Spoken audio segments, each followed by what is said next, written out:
శ్రీను ఒక పేద దోసలమ్మేవాడు. అతను తన సైకిల్ మీద దోసలు వేసి అమ్ముతూ ఉండేవాడు. దోశ, మసాలా దోశ, రవ్వ దోశ. చాలా తక్కువ మంది శ్రీను గొంతు విని తన దగ్గరికి దోసలు తినడానికి వచ్చేవాళ్లు. శ్రీను వేసే దోసలు రుచిగానే ఉండేవి. అయినా సరే తన దగ్గరికి ఎక్కువ మంది కస్టమర్లు వచ్చేవాళ్లు కాదు. తను ఎప్పుడు కూడా ఇంటికి దిగులుగానే తిరిగి వెళ్లేవాడు. ఏమైంది? ఇవాళ కూడా వ్యాపారం సరిగ్గా జరగలేదా ఏంటి? ఏమైందో అర్థం కావడం లేదు. ఈ మధ్య ఎవరూ ఇంతకు ముందులాగా దోశలు తినడమే లేదు అసలు. అప్పా, ఈ మధ్య అందరికీ పిజ్జా, బర్గర్, ఐస్ క్రీమ్ ఇటువంటివి మాత్రమే నచ్చుతున్నాయి. ఈ మధ్య ఎవరికీ కూడా దోశలు నచ్చడం లేదప్పా. ఇలాగే జరుగుతుందంటే ఇక మన ఇల్లు ఎలా గడుస్తుంది? ఏదో ఒకటైతే చేయాల్సిందే కదా. అప్పా, మీరు ఇంకేమైనా కూడా అమ్మచ్చు కదా, అంటే బర్గర్ లేదా పిజ్జా లాంటివి. నాకు అవన్నీ చేయడం రాదు కదా. నాకు కేవలం దోశలు వేయడం మాత్రమే వచ్చు. శ్రీను తన సంపాదనని ఎలా పెంచుకోవాలా అని ఆలోచిస్తూ ఉంటాడు. రోజురోజుకి తన వ్యాపారం తగ్గిపోతూ ఉంటుంది. మరుసటి రోజు ఉదయం శ్రీను త్వరగా ఇంటి నుంచి బయలుదేరతాడు. ఈ రోజు ఎప్పుడూ వెళ్లే దారిలో కాకుండా వేరే దారిలో వెళ్తాడు. దోశ, మసాలా దోశ, రవ్వ దోశ. ఆ దారిలో జిమ్ ఉంటుంది. జిమ్ బయట చాలా మంది జనం ఉంటారు. ఇక్కడ చాలా మంది జనం ఉన్నారు. నేను ఇక్కడే కాసేపు ఉండడం మంచిది. ఇవాళ తప్పకుండా నేను బాగా సంపాదిస్తాను. శ్రీను ఎంతో గట్టిగా అరవటం మొదలు పెడతాడు. దోశ, మసాలా దోశ, రవ్వ దోశ. శ్రీను గొంతు విని ఒక బాడీ బిల్డర్ తన దగ్గరికి వెళ్తాడు. ఏమేమంటారు? ఏమీ వద్దు, మేమివన్నీ తినము. నీ దగ్గర చికెన్ లేదా ఎగ్ దోశ ఏమైనా ఉంటే చేసి ఇవ్వు. ఎగ్ దోశ? అది లేదు కదా. అయితే ఒక పని చేయి, రేపు అటువంటి దోశలకి సిద్ధం చేసుకుని ఆ తర్వాత ఇక్కడికి రా. అలాగే. శ్రీను అక్కడ్నుంచి బయలుదేరి వేరే చోటికి వెళ్తాడు. ఆ రోజంతా వేరువేరు చోట్లకు వెళ్లి దోసలను అమ్ముతాడు. ఎంతో మంది తన దోసల్ని ఇష్టంగా తింటారు. సాయంత్రం తను ఇంటికి వెళ్ళాక తన మొహంలో చిరునవ్వుని చూసి లక్ష్మి ఇలా అడుగుతుంది. ఏమైందండి? ఇవాళ వ్యాపారం బాగా జరిగిందా ఏంటి? వ్యాపారం బాగానే జరిగింది, కానీ ఇవాళ నాకు ఒక కొత్త ఐడియా వచ్చింది. ఏంటి idea? Egg dosa idea. Egg dosa? కానీ అందరికంటే ముందు మనం ఎగ్ దోశ తిందాం. వెళ్ళి ముత్తు, దుకాణం నుండి ఎగ్స్ తీసుకొనిరా. శ్రీను ముత్తుకి డబ్బులు ఇచ్చి దుకాణానికి పంపిస్తాడు. కాసేపటి తరువాత ముత్తు గుడ్లు తీసుకుని వస్తాడు. ఆ తర్వాత శ్రీను దోసలు వేయడం మొదలు పెడతాడు. తను రోజులాగా దోసపిండిని పెనం మీద వేసి ఆ తర్వాత ఒక గ్లాస్లో గుడ్డుని పగలగొట్టి దానిని దోస మీద వేస్తాడు. ఆ తర్వాత మసాలాలు వేస్తాడు. చూడ్డానికి బానే ఉంది, రుచి చూద్దాం. శ్రీను ఇంకా లక్ష్మి ఆ ఎగ్ దోసను రుచి చూస్తారు. ఏమండి, ఇదైతే చాలా బాగుందండి. అప్పా, నాక్కడా ఇవ్వండి. ముత్తు కూడా రుచి చూస్తాడు. తనకి ఆ ఎగ్ దోస చాలా బాగా నచ్చుతుంది. ఆ రోజు కుటుంబంలో అందరూ ఎగ్ దోసలు తింటారు. మరుసటి రోజు ఉదయం శ్రీను తన దోస సైకిల్ ని తీసుకుని తిరిగి జిమ్ వైపు వెళ్తాడు. ఈసారి తన సైకిల్ మీద ఎగ్ ట్రే కూడా ఉంటుంది. దోశ, ఎగ్ దోశ, మసాలా దోశ. ఎగ్ దోస పేరు వినగానే చుట్టుపక్కల వాళ్లందరూ శ్రీను సైకిల్ దగ్గరికి వెళ్తారు. అందరితో పాటు బాడీ బిల్డర్ కూడా. నిజంగానే ఎగ్ దోశ ఇస్తావా? అవునండి, నాకోసం ఒక ఎగ్ దోశ ఇయ్యి. ఆ తర్వాత శ్రీను దోస మీద ఎగ్ పగలగొట్టి వేసి ఆ తర్వాత బాడీ బిల్డర్ కి ఎగ్ దోస ఇస్తాడు. ఎగ్ దోస తినగానే బాడీ బిల్డర్ మొహంలో చిరునవ్వు కనిపిస్తుంది. భలే, ఇది అద్భుతంగా ఉంది. ఎగ్గు ఇంకా దోశ కలిపి తినొచ్చని నేను అస్సలు అనుకోలేదు. ఇంకోటి వేసివ్వు. ఆ బాడీ బిల్డర్ ఎగ్ దోసను తింటాడు. ఆ తర్వాత ఇంకొకటి కూడా. ఇంకా చాలా మంది బాడీ బిల్డర్లు ఎగ్ దోస కావాలని ఆర్డర్ ఇస్తారు. నాకొక మసాలా ఎగ్ దోశ. నాక్కూడా ఒక ఎగ్ దోశ. ఎగ్ దోసను ఆర్డర్ ఇస్తారు. శ్రీను ఎగ్ దోసలు వేస్తూనే ఉంటాడు, కస్టమర్లు తింటూనే ఉంటారు. శ్రీను మధ్య మధ్యలో అరుస్తూ ఉంటాడు. దానివల్ల అందరి దృష్టి తన వైపు మళ్ళుతూ ఉంటుంది. Dosa, egg dosa, egg masala dosa. ఒకరి తర్వాత ఒకరు కస్టమర్లు వస్తూనే ఉంటారు. కొన్ని గంటల్లోనే శ్రీను దోసపిండి మొత్తం ఖాళీ అయిపోతుంది. ఇవాళ తన సంపాదన కూడా చాలా బావుంటుంది. తను సంతోషంగా ఇంటికి వెళ్తాడు. లక్ష్మి, ఇవాళ చాలా బాగా వ్యాపారం జరిగింది. పిండి మొత్తం ఖాళీ అయిపోయింది. భలే. రేపటి నుండి నువ్వు ఎక్కువ పిండి తయారు చేయాల్సి ఉంటుంది. కస్టమర్లకు మన ఎగ్ దోశ బాగా నచ్చింది. అలాగేనండి. అందరూ సంతోషంగా ఉంటారు. మరుసటి రోజు కూడా అదే జరుగుతుంది. శ్రీను గొంతు వినగానే కస్టమర్లందరూ తన దగ్గరికి వెళ్తారు. శ్రీను దోశలు వేస్తూనే ఉంటాడు. ఇక ఇవాళ కేవలం 2 గంటల్లోనే తన దోశ పిండి ఖాళీ అయిపోతుంది. ఇక ప్రతిరోజు అలాగే జరుగుతుంది. ఎగ్ దోశ ఫేమస్ అయిపోతుంది. శ్రీను తన సంపాదనని రెట్టింపు చేసుకోవడం మొదలు పెడతాడు. తనకి ఎగ్ దోశ ఎంతగానో కలిసొస్తుంది. ఇప్పుడు తన కుటుంబం చాలా సంతోషంగా ఉంటుంది.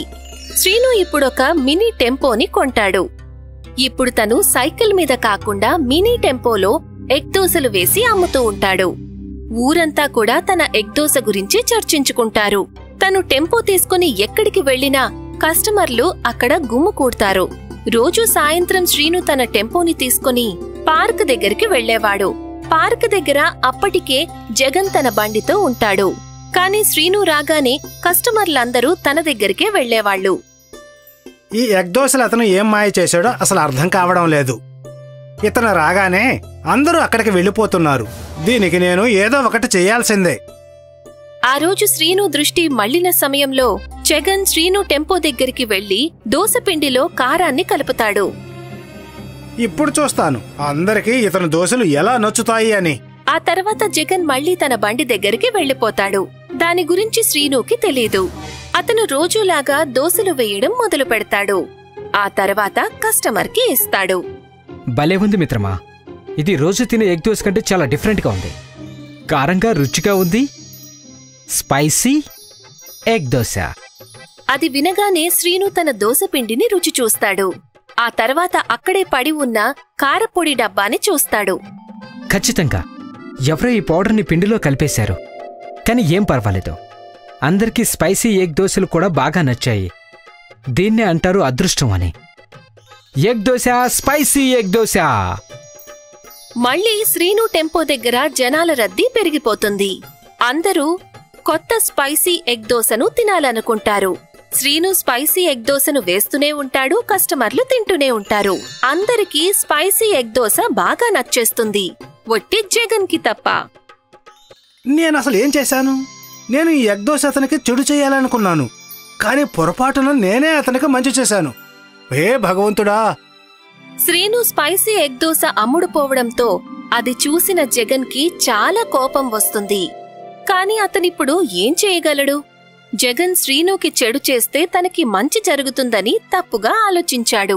కాని స్వయంగా తనకే దానివల్ల ఎంతో నష్టం జరిగింది. ఈ కథ ఒక కూలివాడి కథ. జగన్ లాల్ చంద్ సేఠ్ గారి దగ్గర పనిచేస్తూ ఉండేవాడు. సేఠ్ లాల్ చంద్ గారి పొలం ఆ ఊర్లో అందరికన్నా పెద్ద పొలం. ఆ పొలంలో ఎంతో మంది కూలివాళ్లు పనిచేస్తూ ఉండేవారు. ప్రతిరోజు సాయంత్రం సేఠ్ లాల్ చంద్ ఆ రోజు పనిచేసిన వాళ్లందరికీ కూలి డబ్బులు ఇచ్చేవారు. వాస్తవానికి లాల్ చంద్ గారు చాలా మంచివారు. కాని అతను కూలీలను సరిగ్గా చూసుకోవడానికి కాలియాని పనిలో పెట్టారు. హలో కమల, చాలాసేపటి నుంచి చూస్తున్నాను. అక్కడే కూర్చుని ఉన్నావు. మరి ఇంతలా విశ్రాంతి తీసుకుంటే ఎలా? అయ్యో బాబు, నాకు ఒంట్లో బాలేదు. అదంతా నాకు తెలీదు. పనికొచ్చావంటే పని చెయ్యాల్సిందే. కాలియా తరచూ పనివాళ్లపైన అరుస్తూ ఉండేవాడు. ఒకరోజు ఏం జరిగిందంటే జగన్ కొడవలితో గడ్డిని కోస్తున్నాడు. అప్పుడే తన దృష్టి మళ్ళింది. దాంతో తన చెయ్యి తెగిపోయింది. కొందరు కూలీలు తన దగ్గరకొచ్చారు. ఒక ఆవిడ తన చేతికి గుడ్డ కట్టుకుంది.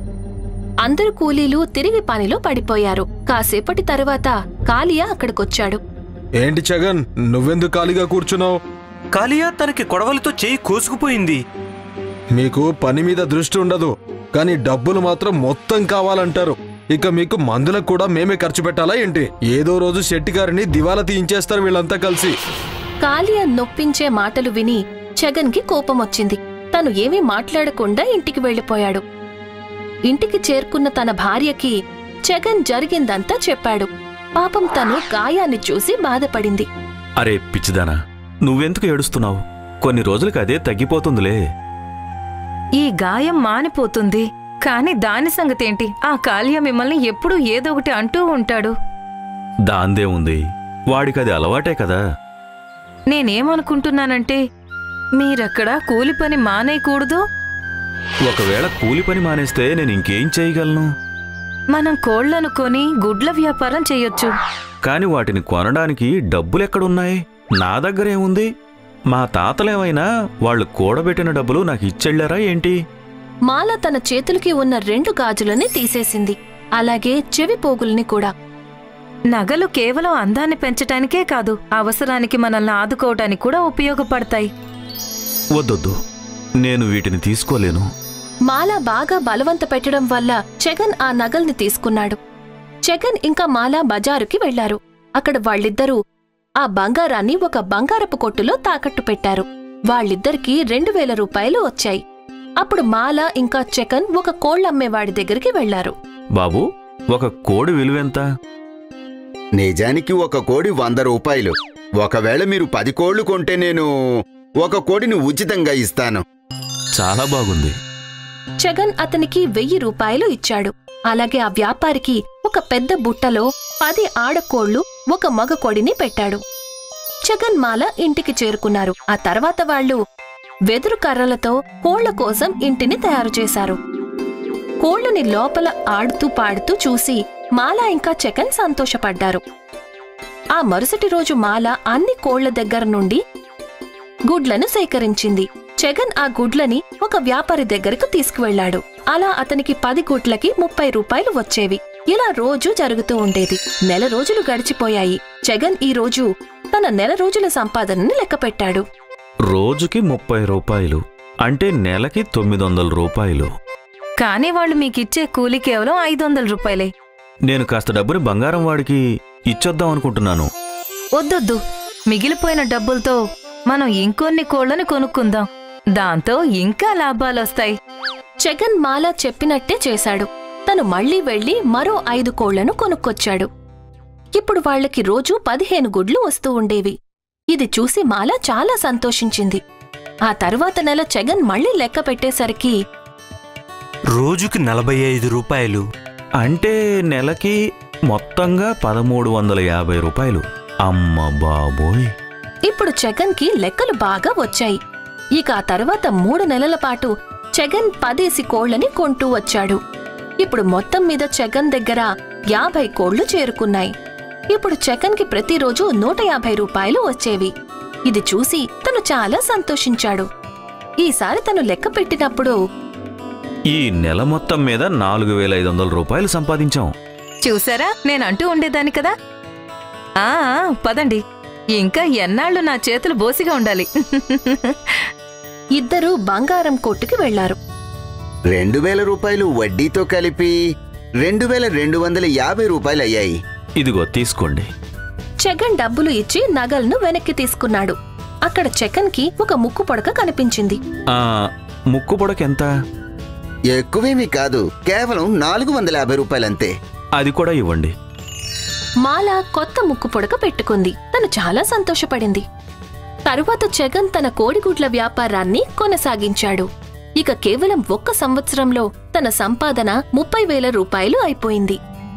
ఇప్పుడు తనకి ఒక కోళ్ల ఫారం ఉంది. ఫారంలో పనిచేయటానికి పనివాళ్లు కూడా ఉన్నారు. ఇక వాళ్ల చిన్న గుడిసె ఇప్పుడు ఒక పెద్ద బంగళాగా మారింది. ఇప్పుడు జగన్ ఇంకా మాల తన జీవితంలో ఎంతో సంతోషంగా ఉన్నారు. కేవలం 1 ఏడాది క్రితం జగన్ ఒక కూలివాడు, కాని ఇప్పుడు తను కోళ్ల ఫారంకి యజమాని. ఒకవేళ మాల మొండితనం చేసుండకపోతే ఇప్పటికీ జగన్ ఒక కూలివాడిగానే ఉండిపోయేవాడు. అందుకే పిల్లలు, విజయానికి కేవలం 1 అవకాశమే దొరుకుతుంది. అదే సరిపోతుంది. ఎలా అయితే జగన్కి దొరికిందో అలా. ఇక తను 1 సంవత్సరంలోనే విజయాన్ని అందుకున్నాడు.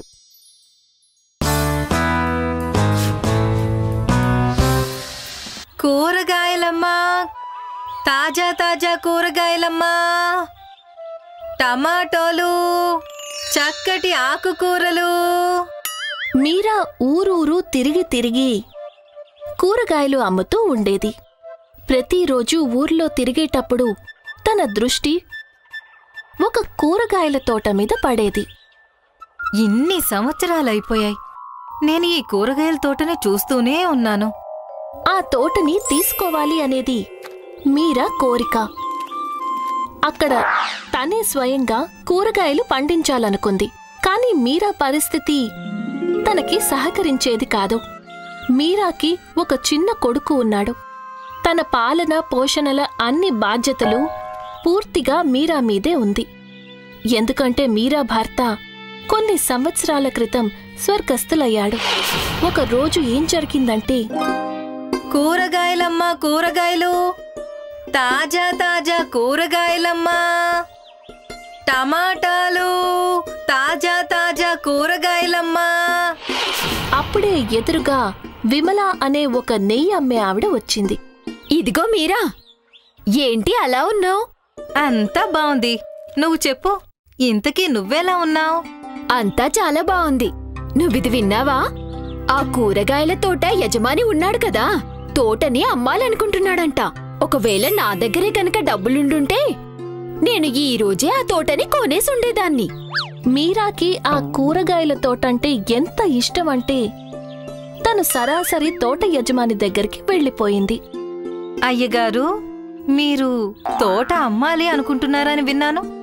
అవును, నేను ఇప్పుడు ముసలివాడిని అయిపోయాను. ఈ వయసులో తోటని సరిగ్గా చూసుకోలేకపోతున్నాను నేను. అందుకే నేను అమ్మేద్దామనుకుంటున్నా. నువ్వు ఇది కొనాలి అని అనుకుంటున్నావమ్మా? అవునయ్యా, కానీ నేను కొనగలనో లేదో నాకు తెలీదు. మీరు దీన్ని ఎంతకు అమ్మాలనుకుంటున్నారు?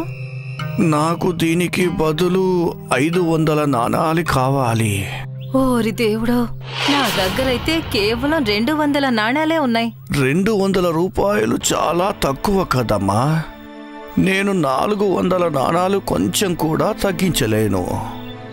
అయ్యగారు, నేను మీకు ఇప్పుడు ఈ 200 నాణాలు ఇచ్చి వచ్చే 4 నెలల్లో ప్రతి నెల 50 నాణాలిస్తే అప్పుడు మీరు నాకు ఈ తోటని అమ్ముతారా చెప్పండి? తోట యజమాని ఆలోచించాడు.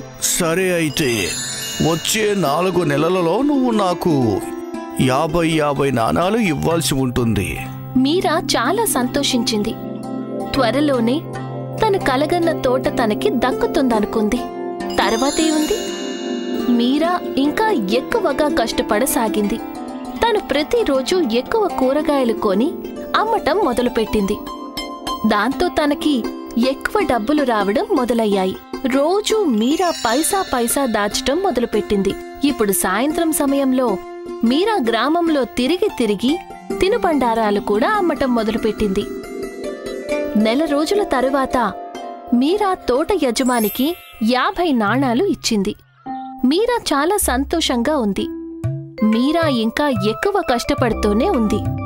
తను పొద్దున పూట కూరగాయలు, సాయంత్రం తినుబండారాలు అమ్మసాగింది.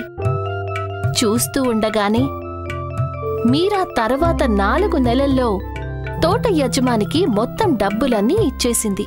చాలా మంచిది మీరా. ఇప్పుడు ఈ తోట నీ సొంతమయ్యింది. దీన్ని జాగ్రత్తగా చూసుకో. మీరా తోటని కొనాలనే తన కలని నిజం చేసుకుంది. ఇప్పుడు మీరా తన సొంత తోటలో కూరగాయలు పండిస్తూ ఉండేది. ఇక వేరే కూరగాయలు అమ్మేవాళ్లు తన దగ్గర కూరగాయలు కొంటూ ఉండేవాళ్లు. మీరా చేసిన శ్రమ తన జీవితాన్ని అభివృద్ధి చెందేలా చేసింది.